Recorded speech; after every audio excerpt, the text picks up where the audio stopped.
आज़म नरेंद्र मोदी ने गाजीपुर में अवामी रैली से खिताब करते हुए कांग्रेस पर जमकर निशाना साधा। मोदी ने कांग्रेस के जरिए किसानों की कर्ज माफी की बात पर कहा कि कर्नाटक में कांग्रेस ने लाखों किसानों की कर्ज माफी का वादा करके उनके वोट चुराए थे और अकबी दरवाजे से हुकूमत तश्कील देने के बाद कर्ज माफी को लेकर कुछ खास नहीं किया और सिर्फ 800 किसानों को ही कर्ज माफी का फायदा पहुंचा। मोदी ने इल्ज़ाम लगाया कि मुल्क के किसानों को कांग्रेस ने बर्बाद कर दिया है।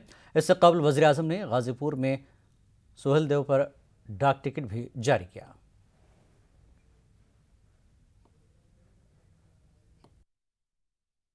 हर हिंदुस्तानी को अपना देश, अपनी संस्कृति, अपनी महापुरुष, उनकी वीरता का पुनः स्मरण कराने का एक पुण्य कार्य आज यहां हुआ है।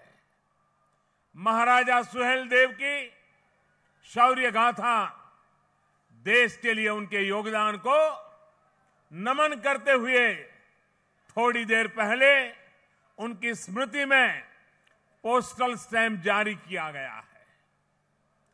5 रुपए की कीमत का ये डाक टिकट लाखों की संख्या में देश भर के पोस्ट ऑफिस के माध्यम से देश के घर घर पहुंचने वाला है।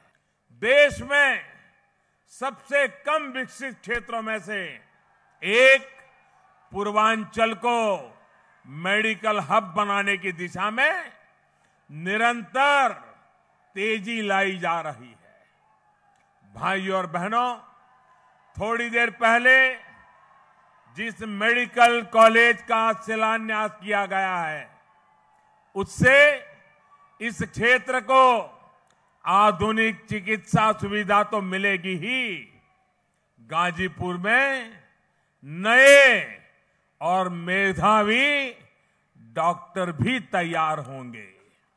यहां के नौजवानों को डॉक्टर बनने का सपना अपने घर में पूरा करने का मौका मिलेगा।